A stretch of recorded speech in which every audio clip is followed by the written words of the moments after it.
Consider this a special delivery. So this happened last week, and I'm still processing everything. I'm Daniel, 32 years old, work as a software consultant. My dad always told me that when someone shows you who they really are, you should believe them. Never thought I'd need that advice for my own marriage. Wednesday evening started completely normal. I was in the kitchen wrestling with one of those pasta boxes that apparently requires an engineering degree to open when my phone pinged. That innocent notification sound that could either be your mom asking if you're eating vegetables or a grenade going off in your life. I figured it was my wife, Sarah, reminding me about groceries or asking if I'd paid some bill. Sarah's always been the organized one, the type who has color-coded calendars and actually uses reminder apps. But when I read the message, everything shifted. "I'll be working overnight with my boss, Rick, tonight. Don't wait up." The message was short, sweet, and about as subtle as a brick through a window. Let me paint you a picture here. Sarah works in marketing for some fancy firm downtown, the kind of place where everyone drinks overpriced coffee and uses words like synergy without irony. Her boss, Rick, is one of those guys who probably peaked in college but thinks he's still got it. Designer stubble, expensive watches, cologne that announces his presence 3 minutes before he walks into a room. Here's the kicker. Sarah has never worked overnight in the 5 years she's been at that company. The woman complains if she has to stay past 5:30 because it cuts into her yoga class time. So reading that text was like watching a magic trick where the magician forgets to hide the rabbit. My brain started connecting dots faster than I could process them.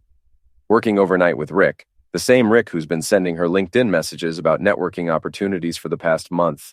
The same Rick who coincidentally showed up at our neighborhood coffee shop last weekend acting all surprised to run into Sarah.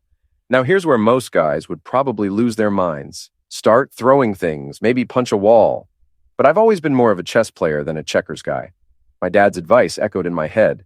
When someone shows you who they are, believe them. So instead of flying into some dramatic rage, I took a deep breath, counted to 10 like my therapy app suggested, and crafted the most beautifully passive-aggressive response in text message history.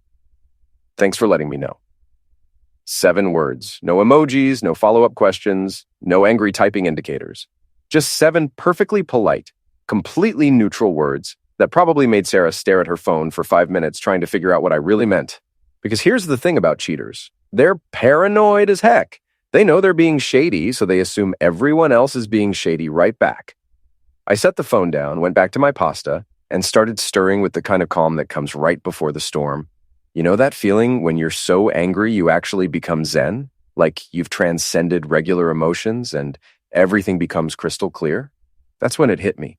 That beautiful, terrible, absolutely perfect idea that would either make me a legend or land me in divorce court. Probably both. I looked around my kitchen at our shared life with its matching dish towels and coffee mugs that said Mr. and Mrs. in that cutesy font, and I thought, well, Rick's office is about to get a new interior design upgrade. Sarah's entire closet. You know that moment when you realize you're about to do something either brilliant or completely insane? Yeah, that was me at 9:47 p.m. staring at Sarah's walk-in closet like Indiana Jones about to navigate an ancient temple. Let me tell you something about my wife's closet. It's like a small country with its own economy.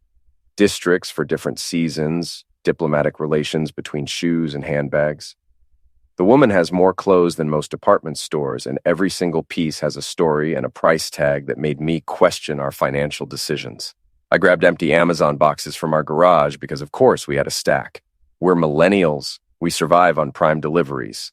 Standing in front of her color-coordinated wardrobe, I felt like I was performing surgery. Except, instead of saving a life, I was methodically dissecting a marriage. I started with her work clothes, those perfectly pressed blouses that probably cost more than my first car, each one folded with precision that would make Marie Kondo weep with joy. Her navy blue blazer from our anniversary dinner, where she spent half the evening texting work emergencies, went in first, followed by that cream silk blouse she claimed made her feel confident and professional. Then came the little black dress from the company Christmas party, the one where she danced too close to Rick during slow songs while I stood by the punch bowl, wondering if I was being paranoid. Each piece of clothing felt like evidence in a courtroom. Her $600 designer heels, the ones she said were an investment in her career, got wrapped in bubble wrap like priceless artifacts. Those shoes had walked into more late meetings and client dinners than I could count. But the real kicker was that ridiculous scarf with the abstract pattern that looked like someone had sneezed paint onto expensive fabric. I remembered the day she came home with it, practically glowing as she told me how Rick had complimented it during their brainstorming session. She'd worn it at least twice a week since then, always on days when she had meetings with Rick's team. That went right to the front of box number 2 like a surrender flag. By the time I got to her pajamas, including those obnoxious live laugh love ones her sister gave her for Christmas, I was in full-blown therapeutic mode. Who needs expensive therapy when you can pack betrayal into cardboard boxes? Each fold was like meditation, each sealed box a step toward enlightenment or complete mental breakdown. Box 4 contained her gym clothes, which was ironically hilarious considering the woman hadn't seen the inside of a gym in years, but apparently she'd been getting plenty of cardio elsewhere. I found myself humming while I folded her yoga pants, the expensive ones from that celebrity-endorsed brand, as if spending $120 on stretchy pants somehow made you spiritually enlightened. By box 6, I graduated to full-on whistling. Don't Worry, Be Happy seemed appropriate, though I'm sure it was never intended as a divorce anthem. My neighbor, Mrs. Patterson, probably thought I'd finally snapped, giving me concerned looks over the fence for weeks. When I got to her jewelry box, that mahogany monstrosity taking up half the dresser, I actually paused. This was heavy artillery, emotional landmines disguised as sentimental gifts. Her engagement ring was obviously still on her finger, probably making it awkward to hold hands with Rick, but everything else was fair game. The pearl earrings I'd bought her for our second anniversary, the tennis bracelet from her last promotion, the vintage necklace from her grandmother, all carefully wrapped and boxed like I was preparing for the world's most passive-aggressive yard sale. By box 10, something magical happened. I started laughing. Not bitter, angry laughter, but genuine, belly-deep laughter of someone who'd finally figured out the punchline to a joke that had been building for months. Mrs. Patterson actually knocked on my door, face creased with concern, because she could hear me cackling through the walls. "Oh, I'm fine, Mrs. P," I told her, probably looking like a complete maniac. Just reorganizing some things. By 11 p.m., my Honda Civic looked like it had been violated by a Nordstrom explosion. 10 boxes perfectly stacked in the back seat, 2 oversized suitcases wrestling for space in the trunk, and Sarah's handbag collection scattered across the passenger seat like expensive confetti. The irony wasn't lost on me that I was driving across town in the same car Sarah always complained about. "Daniel, we need something bigger, something more sophisticated," she'd say, eyeing her coworkers' BMWs and Mercedes. Well, tonight this humble Civic was becoming the chariot of comeuppance. I cranked up the radio and the universe threw me a bone. The classic rock station was having a Heartbreak Hits marathon. Before He Cheats by Carrie Underwood came blasting through and I sang along, though instead of taking a Louisville Slugger to headlights, I was taking a Honda full of consequences to Rick's doorstep. Same energy, different execution. Downtown looked different at this hour, like a movie set after everyone went home. Streets usually packed with stressed commuters were eerily quiet, populated only by occasional Uber drivers and whoever was working graveyard shift. It felt apocalyptic in the best way, like I was the last man standing in a world that finally made sense. Rick's office building was one of those modern glass monstrosities designed by someone who'd never worked in an office, all sharp angles and reflective surfaces. But here's where the universe gift-wrapped this operation. The security guard was completely passed out in his booth, snoring loud enough to wake the dead in 3 time zones. This guy wasn't just asleep. He was performing a one-man symphony of unconsciousness. I parked right in front with hazards flashing like I was making a legitimate delivery, which technically I was. Special delivery from the Department of Karmic Justice, signature not required. The guard didn't even twitch when I slammed my car door. Getting past him was easier than sneaking cookies when I was 12. Walking through that lobby felt like a heist movie, except instead of stealing diamonds, I was delivering consequences. The elevator ride was surreal. Just me, 2 suitcases full of Sarah's designer everything, and soft jazz music. I caught my reflection in the polished elevator doors, and had to admit I looked pretty good for a guy whose marriage had imploded 12 hours ago. Rick's office was at the hall's end, marked with one of those fancy nameplates. Richard Morrison, Senior Marketing Director. The door was solid wood, the kind that screamed, "I make 6 figures and have strong opinions about wine." One by one, I made trips from elevator to door, building a monument to marital disaster right there in the corporate hallway. Boxes stacked like building blocks, each one testament to Sarah's expensive taste and my newfound commitment to creative problem solving. Her suitcases flanked the pile like bookends, handbag collection creating a designer border representing more money than most car payments. The whole setup was beautiful in its own twisted way, like an art installation. I stepped back to admire my work. It looked professional, but the masterpiece wasn't complete without proper documentation. I pulled out paper from my wallet, back of a receipt from the grocery store where I'd bought ingredients for dinner Sarah never came home to eat, and wrote what might have been the most satisfying note of my life. Sarah's belongings. She's your problem now, Daniel. Short, sweet, to the point. No unnecessary drama, no lengthy explanations, just simple transfer of ownership. I placed it on top of the highest box where it couldn't be missed, like a flag claiming territory in the name of poetic justice. I pulled out my phone and took a photo. The lighting was perfect, the composition artistic, the message crystal clear. This picture was going into my evidence of brilliance folder, right next to screenshots of Sarah's suspicious messages and that photo of her car in Rick's driveway last month she claimed was coincidence. The elevator ride down felt like floating. I drove home and slept better than I had in months. You know what's better than good sleep? Karma calling at 4 a.m. I'd barely gotten 3 hours of the most peaceful sleep when my phone started buzzing like an angry wasp in a jar. When I saw Sarah's contact photo lighting up my screen, one of those couple selfies from happier times at a wine festival, I knew my midnight delivery service had been discovered.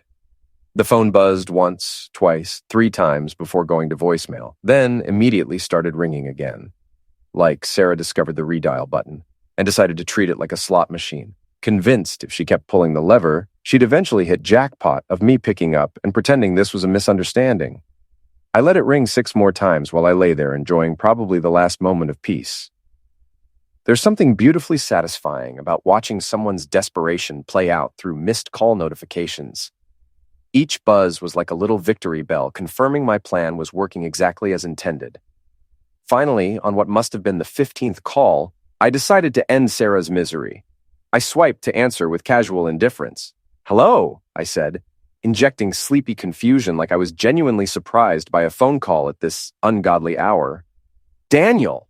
Sarah's voice exploded so loudly I had to hold the phone away. She sounded like she was either having a complete meltdown or auditioning for a soap opera, possibly both. "What did you do? My clothes, my life, are outside Rick's office. Are you completely insane?" I had to bite my lip to keep from laughing. This was better than I'd imagined. I stretched theatrically and let out an exaggerated yawn. "Oh, hey, Sarah. Wow, 4 a.m. That's really late to still be at the office. Or early. Time zones are confusing when you're working such long hours." "Don't play dumb with me!" she shrieked, and I could hear her pacing frantically, probably in that sterile hallway surrounded by boxes trying to figure out how to explain this to Rick. "You know what you did? You dumped all my stuff here like some psychopath?" "Psychopath?" I repeated, genuinely offended. "Sarah, that's hurtful. I prefer logistics coordinator. I was just being helpful. You said you'd be working overnight with Rick. So I figured why make 2 trips? I saved you trouble of going back and forth between our house and your new workspace." The silence was so long I checked if the call dropped. When she finally spoke, her voice had dropped to that dangerously quiet register wives use right before crying or throwing things. "You packed all my clothes?" "Yep." "My shoes?" "Every last pair." "My jewelry?" "Even that ugly bracelet your mother gave you." "And you drove across town to dump it all at my boss's office?" "Well," I said, settling back into my pillow with a grin, "when you put it like that, it sounds like I went above and beyond. Most husbands would have just left it on the front lawn. I provided door-to-door service. You should be thanking me for my consideration." "People will see," she exploded again, and now I could definitely hear tears starting. "The security cameras, the cleaning crew, other employees, everyone's going to know." And there it was, the real issue. Not that I'd discovered her affair. Not that our marriage was over. Sarah was upset because she'd been caught. Her carefully constructed double life was now displayed for everyone to see, literally stacked in boxes outside her lover's office like the world's most expensive yard sale of shame. "That's the point, sweetheart," I said, letting the endearment drip with sarcasm to make clear it wasn't affectionate anymore. "Now everyone knows you're committed to your boss's door, and probably other parts of his office, but let's not get into details. I'm sure HR has policies about that." "You bastard," she whispered, crying now with those ugly sobs that happen when someone realizes they've been outplayed. You planned this. Planned what? Being a supportive husband who made sure you had everything needed for your overnight work session. Sarah, I'm hurt you'd accuse me of ulterior motives. I was just being thoughtful.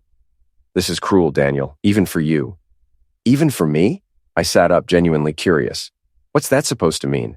When have I ever been cruel to you? When have I been anything but understanding about your late nights, mysterious text messages, sudden interest in working overtime with your boss? I've been a saint, Sarah, and we both know it. She was full-on crying now, the kind of tears that come when someone realizes they've burned a bridge they didn't mean to burn. I can't explain this to people. How am I supposed to explain why my clothes are here? Simple, I said cheerfully. Tell them the truth. Tell them your husband found out about your affair and decided to save you trouble of moving out by delivering your stuff directly to your new boyfriend's office. People love honesty, Sarah.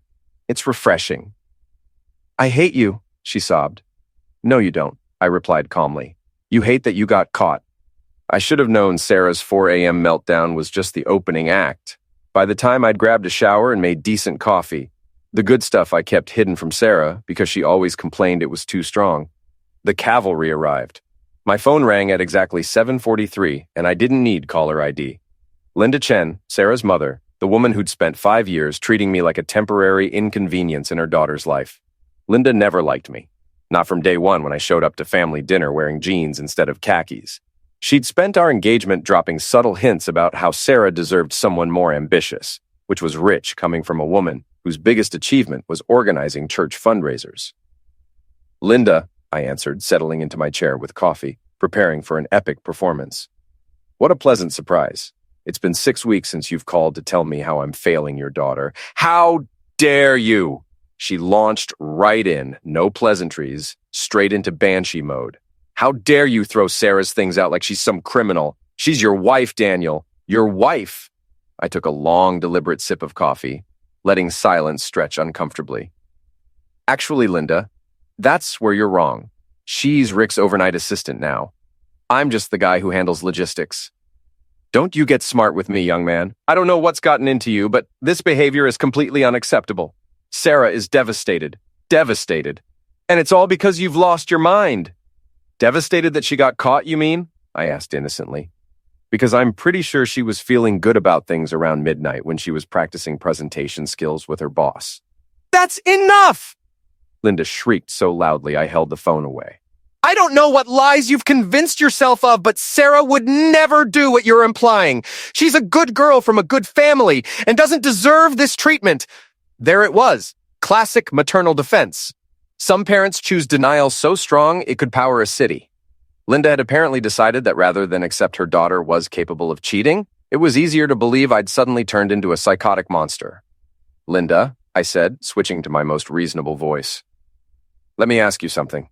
In 5 years, have I ever done anything like this? Have I ever thrown her things out? Been cruel or vindictive? There was a pause and I could hear her brain working overtime to find some past incident. Truth was, I'd been a model husband by any reasonable standard. That doesn't matter, she finally sputtered. People can snap. People can have mental breakdowns. And clearly that's what happened here. Or, I suggested helpfully, your daughter sent me a text saying she was working overnight with her boss for the first time in 5 years. And I put 2 and 2 together, like a functioning adult with basic pattern recognition skills. Marriage vows, Linda screamed, apparently abandoning logical arguments for random relationship concepts. You took marriage vows, Daniel, for better or worse. You're absolutely right, I agreed. I did take those vows, and I kept them, every single one. But here's the thing, Linda. Those vows were supposed to be mutual. Pretty sure till paperwork do us part wasn't in the original contract. The silence was so complete, I thought she might have fainted. When she finally spoke, her voice dropped to that dangerous whisper mothers use right before completely losing it. You are a horrible, spiteful man, Daniel Reed. And when Sarah comes to her senses, you'll be sorry. Linda, I said, finishing my coffee. Sarah made her choice when she decided to spend the night with her boss instead of coming home to her husband. I didn't break our marriage. I just provided moving services when it was already over. This isn't over, she hissed.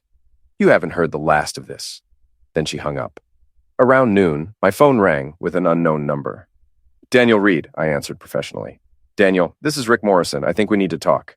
The voice was trying way too hard to sound calm and authoritative. Rick, I said, with enthusiasm usually reserved for running into old college friends. What a pleasant surprise. How's the office today? Getting lots of work done, I hope? Long pause. Daniel, there seems to be a misunderstanding. There are belongings, Sarah's belongings, piled outside my office door. Misunderstanding? I repeated, injecting confusion. No, Rick, there's no misunderstanding. Those are definitely Sarah's belongings, and they're definitely outside your office. I'm actually proud of how neatly I stacked everything. Did you notice the organizational system? Color coordination for boxes, seasonal rotation for shoes? It's like a little fashion museum in your hallway. Daniel? Rick's voice had that strained quality of someone trying to maintain professional composure while their world implodes. I don't know what you think is going on, but I can assure you my relationship with Sarah is purely professional. Professional? I mused, settling back in my chair. Interesting word choice, Rick. Very corporate, very sanitized. I suppose working overnight could be considered professional development, depending on your definition of work. Look, Rick said, desperation creeping in. I think there's been some mix-up. Sarah mentioned she might be staying late to finish project deadlines, but nothing inappropriate happened. Oh, Rick, I said with patronizing sympathy, usually reserved for explaining death to small children. You don't have to lie to me. I'm not HR. I'm not going to file complaints about workplace relationships. Heck, I'm not even technically family anymore. So, really, this is between you and Sarah now. Silence so thick you could cut it with a knife. Daniel, I need you to understand something, Rick finally said, voice shifting into damage control mode. Even if there were personal feelings involved, Sarah is going through a difficult time in her marriage. She's been unhappy for months. Unhappy? I practically choked. Rick, buddy, let me stop you there. Sarah's been unhappy. Sarah, who spent last weekend at the spa using my credit card. Sarah, who just bought a $3,000 handbag because it was an investment piece. Sarah, who's had exactly 0 conversations with me about being unhappy. That's Sarah. People don't always communicate their feelings clearly, Rick stammered, clearly realizing he'd wandered into conversational quicksand. You're absolutely right, I agreed cheerfully. Take last night, for example. Instead of saying, Daniel, I'm unhappy and want a divorce, she texted she was working overnight with her boss. Very unclear communication. I had to read between the lines. Good thing I'm excellent at subtext. Look, I don't know what you want from me, Rick said, now just sounding tired, defeated. Want from you? I laughed, genuinely amused. Rick, I don't want anything from you. You've already given me everything I needed. You've taken my cheating wife off my hands. That's not a demand. That's a service. Heck, I should probably be paying you. Don't worry, though. I left her yoga mat, too. She'll need it for stretching excuses. The click of him hanging up was absolutely beautiful. By 2 p.m., my phone was lighting up with notifications. Apparently, Sarah had posted on Facebook about how I was a toxic and controlling husband who threw all her belongings out without warning. The post was getting tons of sympathetic comments from her friends about what a monster I was. But here's the thing about Sarah's social media strategy. She'd forgotten I understand the fundamental rule of internet warfare. Whoever has the receipts wins. I screenshot Sarah's post, saved it, then opened my own Facebook account. My response post was crafted with precision of a surgeon. Since my wife has decided to take our personal business public, I guess it's time to set the record straight. Here's the text message she sent me last night. Then I posted a crystal clear screenshot of Sarah's working overnight with my boss Rick message, complete with timestamp and her contact photo smiling innocently at the top. And here's where I threw her belongings out, I continued, posting the photograph of her neatly organized mountain of boxes outside Rick's office door. Professional delivery service right to her new workplace, because I'm thoughtful like that. The response was immediate and glorious. Within 10 minutes, I had more notifications than I could read. Comments flooded in, and the tone shift was so dramatic you could hear the collective "oh" echoing across the internet. Wow, Daniel, from my buddy Chris. Receipts from my coworker Angela. Plot twist from my neighbor's wife, who apparently lived for this suburban drama. And my personal favorite from Sarah's own college roommate. Girl, this ain't it. But the real entertainment came from watching Sarah's support squad slowly realize they'd been played. Comments on her original post started getting deleted as her friends began understanding that maybe they'd jumped on the wrong bandwagon. It was like watching dominoes fall in reverse. Instead of falling down, people were falling away from Sarah's narrative faster than rats abandoning a sinking ship. By 4 p.m., Sarah had deleted her original post. But the internet is forever, and screenshots live on in phones of everyone who witnessed her spectacular self-destruction. The damage was done. Her reputation was toast. And I hadn't even gotten mean about it. I'd just provided facts, timestamps, and photographic evidence, letting truth speak for itself. If I thought Sarah's social media meltdown was the grand finale, I was wrong. Around 6 p.m., my phone buzzed with a fraud alert from my bank. Sarah tried using my credit card, twice. Once at an expensive restaurant for $156, then at Nordstrom for $847. I reported it as fraud since we were clearly separated and she no longer had permission to use my cards. The bank filed a police report. The fraud investigator, Jennifer, explained that when someone uses a credit card without the cardholder's permission, that's considered identity theft under federal law. Given that we were separating and she no longer had my permission, this fell under standard fraud protocol. Sarah tried using the card a third time at a gas station. Officer Martinez called to tell me they were issuing a warrant for her arrest. 3 fraudulent transaction attempts apparently bumps it to felony territory. Saturday morning, I heard a diesel truck outside my apartment. Looked out the window to see Sarah with 2 guys I recognized as her cousins, Trevor and Kyle. Trevor had a crowbar. They were attempting to break into my apartment while Sarah directed them like some kind of crime boss. Fortunately, I'd anticipated something like this. My brother Matt was in my kitchen. He's the type who lifts weights for fun. My buddy Carlos was filming everything on his phone. And my college friend Jake, who's now a cop, had stopped by in his patrol car with perfect timing. When Trevor started fumbling with lock-picking tools, Matt opened the door from inside. "Beautiful night for breaking and entering, isn't it?" he said, in that perfectly calm voice that somehow sounds more threatening than any yelling. Trevor dropped his tools so fast you'd have thought they caught fire. Kyle actually jumped backward and nearly tripped over his own feet. Sarah went completely white like she'd just seen a ghost. Except the ghost was her own poor life choices coming back to haunt her. "We're just getting Sarah's things," Trevor stammered, clearly realizing his criminal mastermind plan had hit a significant snag. "That's funny," Matt said, crossing his arms in a way that made his biceps look like they belonged in a superhero movie. "Because I was under the impression that Sarah's things were delivered to her new workplace a couple days ago." That's when Officer Jake chose his moment to step around the corner, badge clearly visible. "Evening, everyone," Jake said cheerfully. "Hope I'm not interrupting anything important. Just happened to be in the neighborhood." The look on Sarah's face was absolutely priceless. Jake was absolutely professional, taking statements and explaining to Trevor and Kyle exactly how many laws they'd attempted to break in their 5-minute criminal career. Carlos posted the whole thing on Instagram, and it went semi-viral locally. Everyone in our social circle now knew exactly what kind of person Sarah had turned out to be. Rick apparently decided dating someone facing felony fraud charges wasn't great for his career. Word was, Sarah got transferred to a different department, basically demoted. Thursday evening, Sarah called one last time. She was crying, really crying, not angry tears, but defeated ones. "You'll regret this," she said.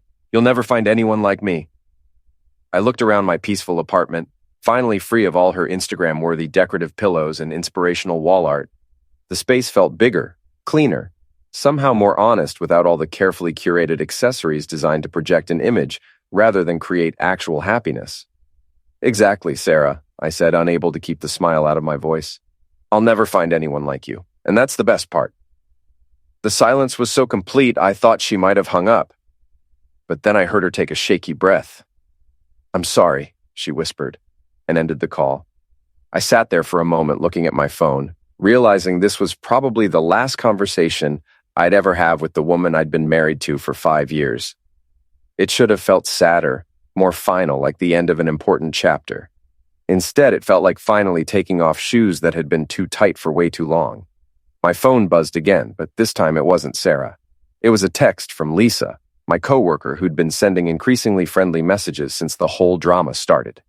Lisa was one of those rare people who actually laughed at my jokes, even the bad ones, and who'd always struck me as the kind of person who said what she meant and meant what she said. "Hey Daniel," the text read.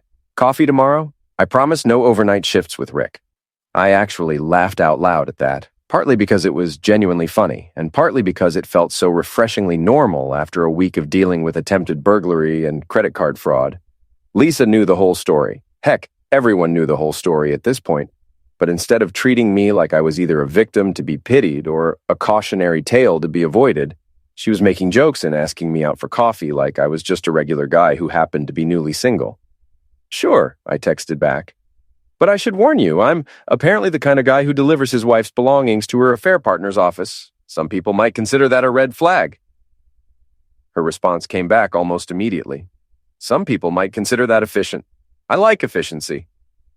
I grinned at my phone like a teenager getting his first text from a crush, which was ridiculous, but also kind of wonderful. For the first time in months, maybe years, I felt genuinely excited about what might happen next, instead of dreading whatever drama was waiting around the corner. The apartment was quiet, in a way it hadn't been in a long time. Not the tense quiet of unspoken problems and growing resentment, but the peaceful quiet of a space that belonged entirely to me. I could eat what I wanted, watch what I wanted, and make decisions based on what made me happy instead of what would avoid an argument. I finished my wine and looked around my newly reclaimed living space. Sarah was gone, taking with her all the stress and uncertainty that had been poisoning our relationship for longer than I'd been willing to admit. Rick had inherited the headache of dating someone whose idea of problem-solving involved escalating to criminal behavior. And me? I finally had my peace, my freedom, and one heck of a story that would probably keep people entertained at parties for years. Tomorrow I'd have coffee with Lisa, and maybe we'd laugh about the absurdity of modern relationships. Maybe we'd discover we had more in common than just a sense of humor about workplace drama. Or maybe we'd just have a nice conversation between two adults who understood that honesty and basic human decency weren't negotiable relationship requirements. For the first time in years, I felt light. The future was wide open, full of possibilities that didn't involve wondering what my wife was really doing when she said she was working late. Whatever came next would be built on truth instead of lies, respect instead of manipulation, and the kind of genuine connection that doesn't require breaking any laws to maintain. I raised my empty wine glass in a final toast to the apartment, to freedom, and to whatever adventures awaited a newly single software consultant with a great sense of humor and absolutely no tolerance for nonsense. "Here's to new beginnings," I said to no one in particular, and meant every word.